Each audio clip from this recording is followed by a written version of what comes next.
lives. Every one of those boats that gets knocked out is saving 25,000 American lives, not to mention the torn up families all over the country. And whenever I see that, I say to myself, I just saved 25,000 lives. I will say that there are very few boats traveling on the water right now. Actually, that includes fishing boats, that includes any other kind of boat. But there are very few boats traveling on the water. So now they'll come in by land to a lesser extent, and they will be hit on land also. Go ahead, in the back, please. Do you have legal authority if they do come? Yes, we do. We have legal authority, right? We're allowed to do that. And if we do by land, we may go back to Congress. But we have, this is a national security problem. They killed 300,000 people last year, these drugs coming in. They killed 300,000 Americans last year, and that gives you legal authority. We have a national security, really, I will say this. When you look at the people we're dealing with, and we know them, we know the people coming in, we know the boats, we know everything else. We're allowed to do it.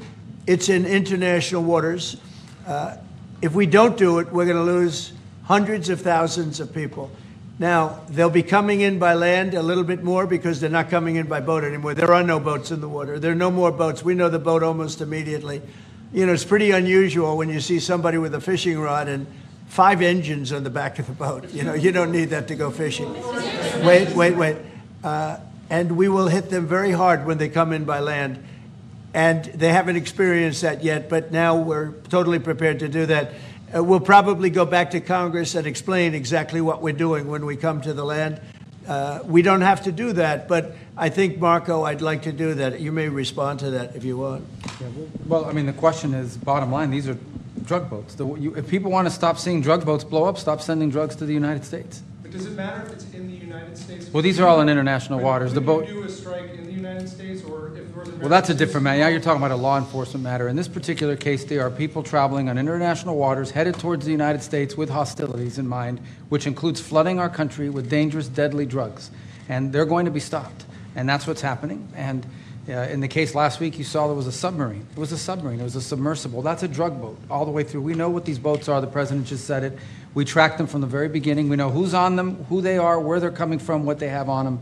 You know, if you're running drug boats, you're in grave danger. And drug usage is way down, and drug usage coming from the sea, they call it ocean drugs, a little term that they use, the ocean drugs, is very close to non-existent right now. I wouldn't want to be in one of those boats heading away. You know, they're driving happily to destroy the lives of people, and they end up, that's the end of them. So the ocean drugs and the sea drugs, drugs by sea they call it also, that's almost down to nothing, as you can imagine. So they continue to come in by land at a little bit less because they see something is going to happen. They don't like it. They see something, and they're right, something very serious is going to happen, the equivalent of what's happening by sea. And we're going to Congress just to tell them what we're doing, just to keep them informed. But we have to do it for national security. We have to do it to save lives. Secretary Bessent said that Vladimir Putin had not been honest and forthright in his talks with you. Just wondering if you could tell us a little bit more about your feelings about that. And also, if I may, to Nadir Rutte, just your thoughts on whether Ukraine should get Tomahawks. Thank you. Well, I think that in terms of honesty, the only thing I can say is every time I speak with Vladimir, I have good conversations, and then they don't go anywhere. They just don't go anywhere. So in that sense, but now look, he's fighting a war. He's in a war. That's two very competent sides, and that's the way war is. You never know with war, but I would say that it's time to make a deal. A lot of people are dying. You know, they're not Americans, but they're people. Their souls, and they're dying by the thousands, worst since World War II, and we really should stop it. And to your other question, yes, please. Sorry, to your other question, this has been consistent from this president when we first met again after your re-election in Mar-a-Lago in November. You said we have to stop the killing. This is close to your heart, and this is your vision. That's why this war needs to end. When it comes to Tomahawks or whatever system, it's up to individual nations to decide whatever they want to supply to Ukraine. NATO doesn't take a position, but I can assure you this. when the president called me in July and said, we want to again send weapons into Ukraine, paid for by our allies, the Canadians and the Europeans, that was an important moment. And that is now taking place, and the ambassador, myself, we're working hard at this. Already a couple of $1 billion of weaponry into Ukraine from the US, paid for by allies. So I'm not going to comment on about the Tomahawks, but when it comes to the US and all the support for Ukraine, it is there and it is close to the president's heart, and I know this. I will say this, and you know, Mark can say it better than anybody. The European nations and Canada have really pulled together, and it's beyond even that. I mean, it's really beyond that. I was with the Long beyond Australians and New that. Zealanders, Right. Japan, I mean, they all if you want to help. really add them up, we could really add them up. But NATO, basically, European and Canada and a lot of other nations, they've really band together. They are not happy about what's happening with Russia and Ukraine. They're not happy at all. Neither am I. Mr. President. Jeff? Sir, just changing this topic slightly, I see you've got the Yeah. model of the White House and the ballroom.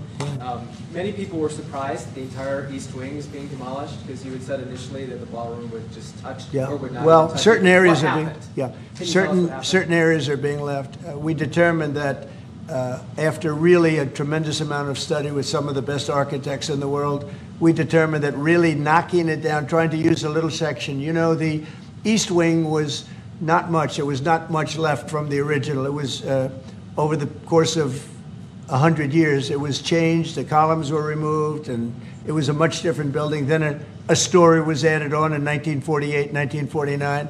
There was a story added on, which was not particularly nice. And the building was very, very much changed from what it was originally. It was never thought of as being much. It was a very small building. And rather than allowing that to hurt a very expensive, beautiful building that, frankly, they've been after for years. You have that. I brought these along so people could see, but it's, you know, there's a relative, nobody's actually seen anything quite like it. I think it'll be one of the great ballrooms anywhere in the world. It's about $300 million. It's set to do many, many things, including meetings of foreign leaders, including the honoring of foreign leaders. You can see this. This is a plan. If it's got tables so that you honor a foreign leader, we have a proper space. Right now, we have a space that with tables holds about 79 people.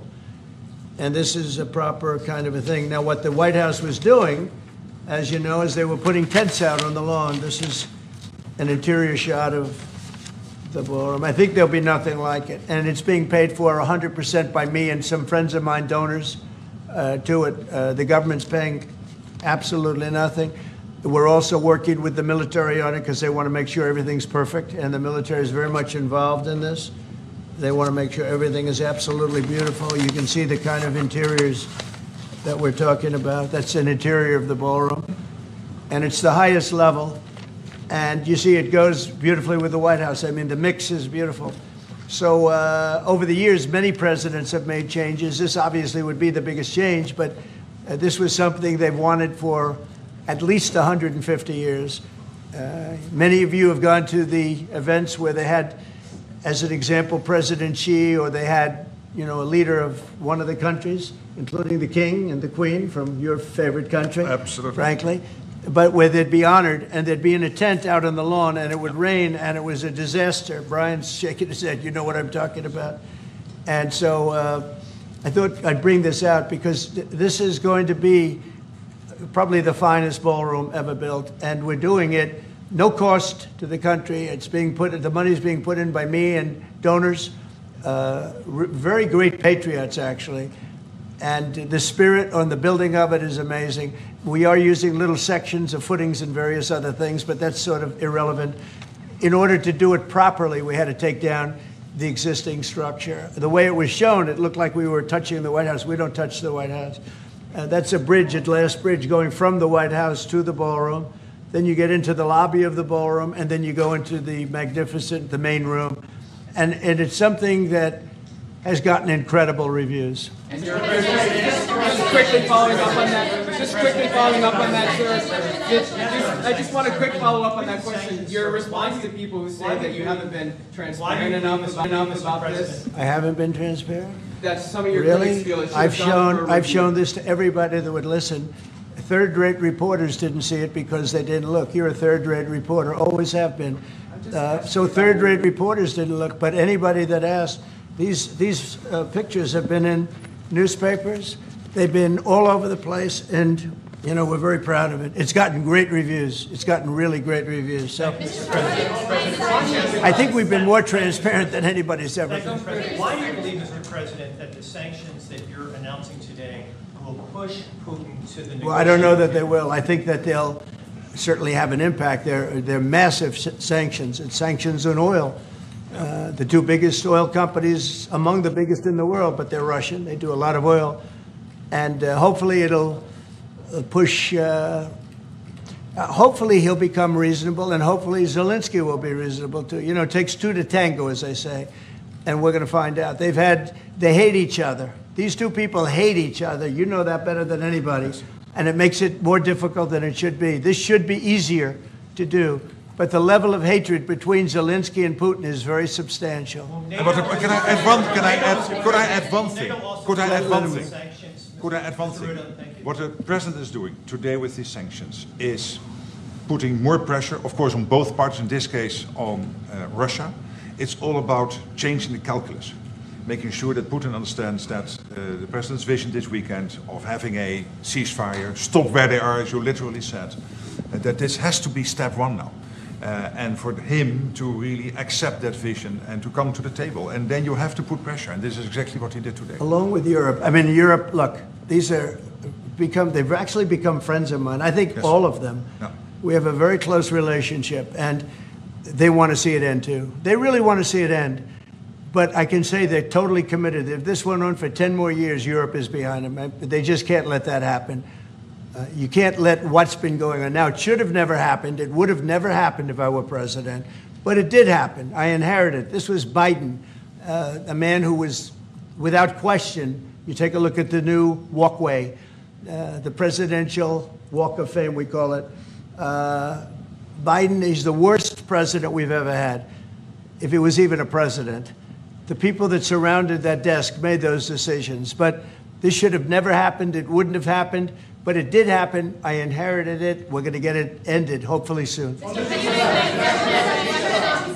Yes, please. You had a Truth Social post earlier this afternoon talking about a Wall Street Journal report as a fake story. Yeah, It fake. sort of Wall Street Journal is fake. So this- Less fake on financial than it is on gossip. Can you just confirm that my understanding of what's happening is accurate? As I understand it, that story framed it like we had just lifted the U.S. a restriction on intelligence. No, it said that I gave Ukraine permission to shoot missiles deep into Russia. I didn't do that. Second of all, they're not using our missiles. They're using, I think, European missiles or from someplace, but they're not using ours. And what they do, I don't control that. But I do control our missiles. They're not shooting our missiles in. It was a fake story. Wall Street Journal does a lot of fake stories. Thank you so much. The president of Colombia in a recent interview said that if you won't change, he thinks that people should get rid of you. We're talking about now Columbia, the country, not the university. Yes. Go ahead. He said what? He said that if you won't change, then perhaps you need to be gotten rid of.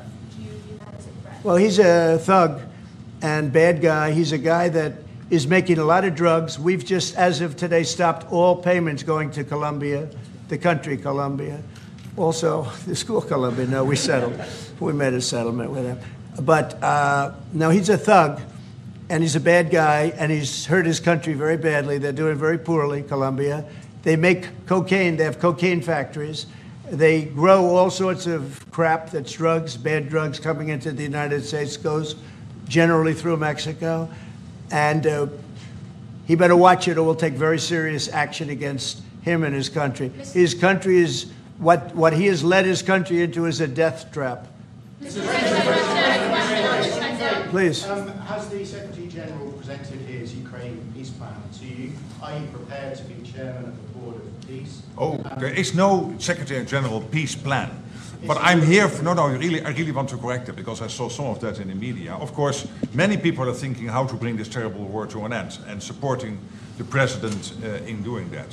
Why I'm here is to dialogue again with the president how I can be, how NATO, my colleagues and other colleagues in NATO can be of maximum support to get that done. But there is no peace plan on the table. I mean, if there is a peace plan, it is what the president said last Friday and Sunday, which is stop where you are, stop the fighting. This is about NATO. We're a very proud member of NATO. We have a great relationship with the countries of NATO. I think made much better by our visit a few months ago when they agreed to 5% instead of 2% of GDP. That was a big concession. I think that was a concession that 2 years ago nobody would have said, even a year ago. Even 9 months ago, before you were elected. Yeah, they would have said that's not possible. And the difference is they're paying 5% as opposed to not paying 2%. A lot of them weren't paying, with the exception of Spain. I think you're going to have to talk to Spain because they're not. Spain is not a team player. So other than Spain, everybody's 100%. And you could solve the Spain problem very easily, I think, if you want. Brian, go ahead. Yeah, go ahead. And then we'll take Brian. Go ahead. The soybean farmers, are they going to be getting support from you soon? And yeah, well, they do. So what's happened, you could say with that, you could say with beef, with all of it. The beef, the ranchers, let's say, who have done a great job, have lost their shirts for many, many years. They've really been decimated. And I helped them a lot. I put tariffs on things coming in to the country, including beef. And that gave them a chance to finally have a decent industry. We are going to be talking to them. They're great people, but they've been hurt for 25, 30 years. They've been losing because other countries have taken advantage of them. And by putting tariffs on, they've been able to make a few dollars. They've been able to have an industry. But I also want to keep the beef prices low. So I'll be talking with the ranchers, and I'll be speaking with a lot of different people, including Scott and Howard, and we'll do something. Because prices are way down in our country. Energy is way down. I think you're going to see $2 gasoline very soon. I see that it's $2.50 in a lot of places, $2.50. We were heading to $5, $6, and $7. If Biden didn't go back to my policy toward the end, you would have seen, but he didn't go back to the full policy. And he missed the most important thing. So we were up to, we were way up. I think you're going to see $2 gasoline. We couldn't even break that number. That's a big difference. The only cost that's really up is beef. And the fake news only wants to talk about beef. And what I did is I made it possible for those people to survive. They're incredible people. But they were being decimated by other countries. And I didn't want that to happen. So prices are way down, groceries are down, everything's down, energy's way down, even interest rates with a bad chairman of the Fed. He's terrible, he's a fool, but even interest rates are down. So our country has never done better. We're going to take in, I think, $21 trillion this year. No country has ever taken in more than 3, and we're going to take in $21 trillion of investments because of the tariffs. If we didn't have tariffs, we would be a mess. We would be a national security problem, and we've done a job. So I'm very happy about that. We're going to do something very quickly and easily on beef to get it down. The ranchers understand that.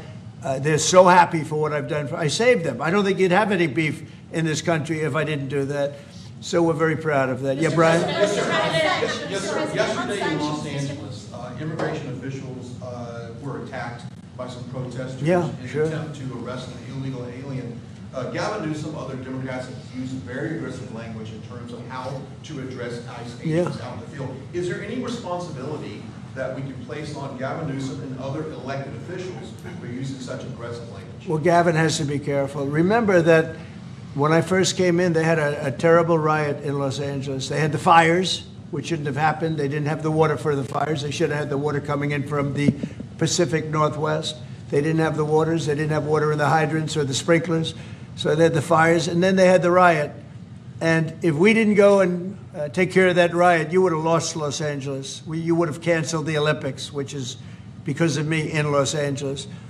And the police commissioner, the head of the police, said, if the president didn't come in, we would have lost Los Angeles. We did not have the capability of taking care of it. And he said it very strongly. And we did a great job. And within a week, it was all done. Within one day, it was done. But within a week, it was all done. And then they go back to their normal practice of weakness, of not taking care of criminals, meaning taking care of putting them in jails where they should be. Washington, D.C., and you all are the best people for that, because Washington, D.C. is now one of the safest cities. It was one of the most dangerous cities in the country. Now Washington, D.C., believe it or not, I'm embarrassed to say it in front of you, but Washington, D.C. went from one of the worst, most dangerous cities to, you can walk down the street, you can send your child to meet you at a location. Your child is going to be fine. We have a very, very safe city, one of the safest, and you know, very proud of that. Memphis, by the way, is coming along fantastically. We're in Memphis right now. We had the FBI in Chicago. We're doing things. We haven't served Chicago yet. When we do, Chicago will be very quickly a very, very safe city. But if you look at what's happening in Memphis, it's great. But you got to look at Washington. People are coming up to me, people that work in the White House, they're saying, "Thank you, sir." And I immediately know what they're thanking me about. It's thanking, they can walk to work. They would never walk to work a year ago. They can walk into work and they feel safe and secure, and it's beautiful. And I'll tell you what, it's really an honor to add that great ballroom to the structures in Washington. It's going to be one of the great ballrooms of the world, and I think it's going to be something you're all going to be very proud of. Mr. President, as it relates to your meeting that's coming up with President Xi, what do you hope comes out of that meeting? What deliverables come I think we'll make a deal. I think we're going to make a deal on the rare earth is the least of it. Look, the tariffs are much more powerful than the rare earth. The rare earth is a disturbance, but there's a lot of rare earth around. I'll tell you, I've had more calls on rare earth. We've got it. Everybody's. We'll make a deal on, I think, everything. I think we're going to make a deal on soybeans and the farmers.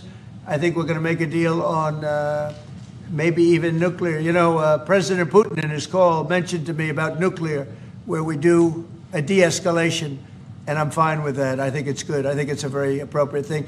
We have the most nuclear weapons. Russia's second. China is actually third by a long way, but they'll be even within 4 or 5 years. Too many. And we are talking about de-escalation. That's already being talked about. Can you convince President And I think we'll probably add China into the mix. Mr. President, can you convince President Xi to stop purchasing all of that Russian oil that's funding this war against Ukraine? Well, I think I'll be talking to him about it. I think it's a little bit of a different talk. India, as you know, has told me they are stop. You know, it's a process. You can't just stop it. But by the end of the year, they'll be down to almost nothing. That's a big thing. There was almost 40% of the oil. India, they've been great. Spoke to Prime Minister Modi yesterday. They've been absolutely great. China's a little bit different. You know, they're a little bit different relationship they have with Russia. It was never good, but because of Biden and Obama, they got forced together. They should never have been forced together, but they're a little bit forced. But they're by nature, they're not. They can't be friendly. They can't be friendly. By nature, they can, I hope they are friendly, frankly, but they can't be. You should not have forced Russia and China together. And Biden did that, and Obama did that. They forced them together because of energy, because of oil. And so they are closer than they would normally be. I think I'll probably be talking about it. What I'll really be talking to him about is how do we end the war with Russia and Ukraine, whether it's through oil or energy or anything else. And I think he's going to be very receptive. He would now like to. I'm not sure that he did at the beginning. He would now like to see that war end. Do you think Xi plays an important role, Mr. President? Do you think Xi plays an important role in terms of inserting himself and convincing Putin, who he speaks to regularly, to stop the war right now? Yeah, I do. I think he can have a big influence on Putin. I think he can have a big influence on a lot of people. Look, he's a respected man. He's a very strong leader of a very big country.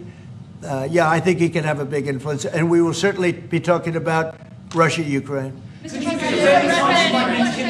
In the back. Thank you, Mr. President. Liam Cosgrove with Zero Hedge.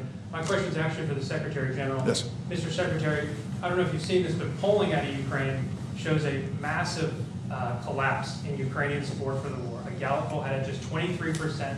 That's less than a quarter. Zelensky came out today praising President Trump's proposal for freezing the front lines of battle as part of a ceasefire.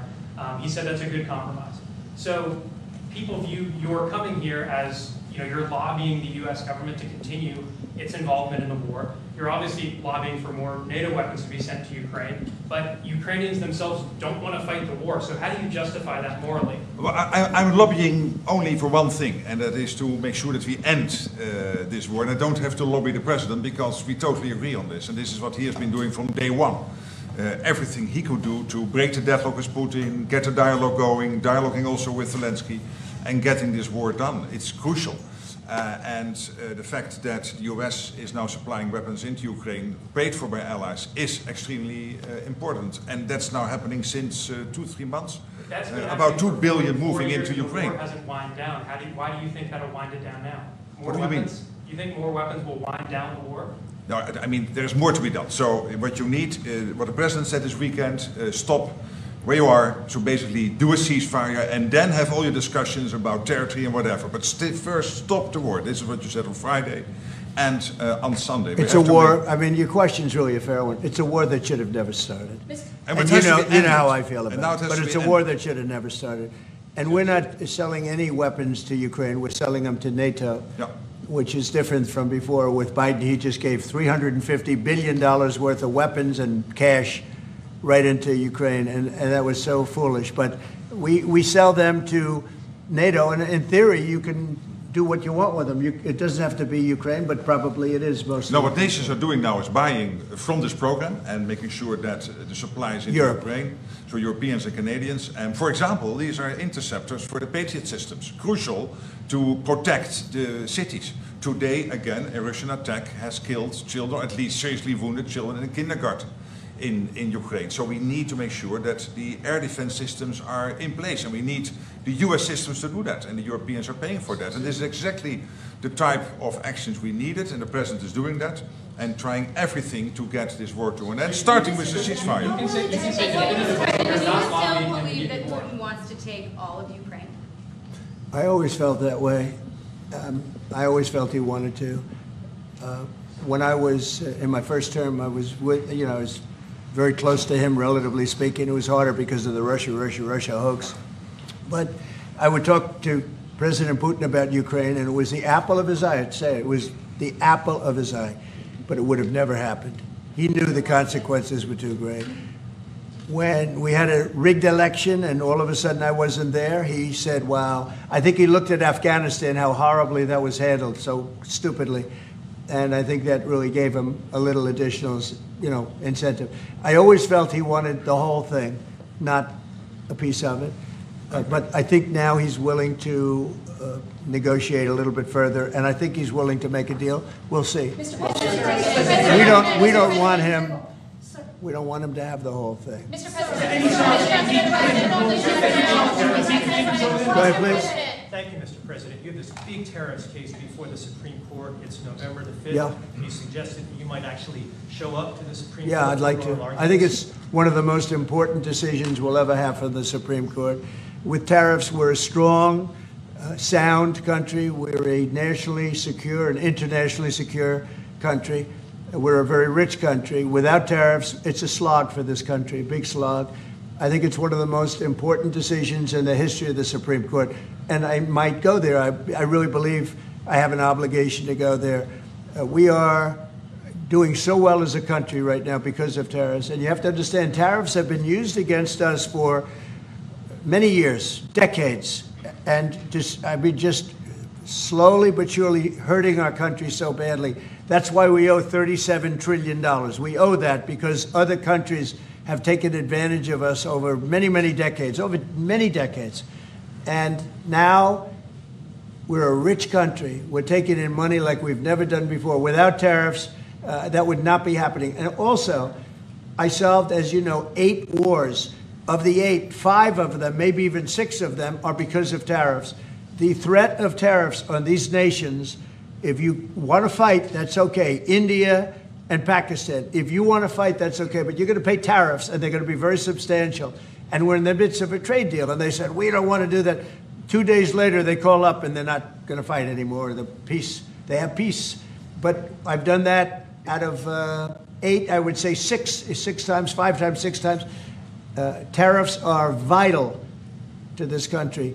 And tariffs have been used against us by China, by every other country, and all we're doing is using them to negotiate fair deals. And as you know, we made a fair deal with Japan, we made a fair deal with all of Europe, the European Union. We made a fair deal with South Korea. These are countries that were taking so much money away from us, not sustainable. And now we're taking in hundreds of billions and even trillions of dollars.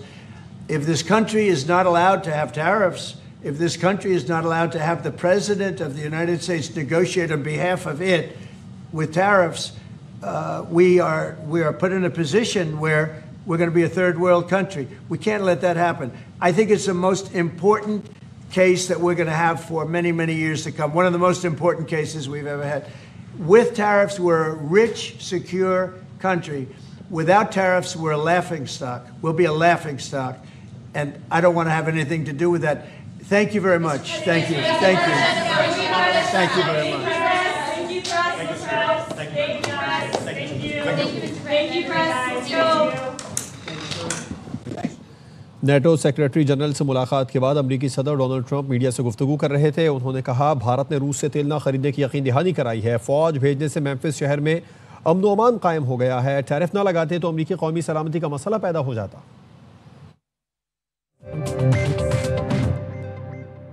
कोई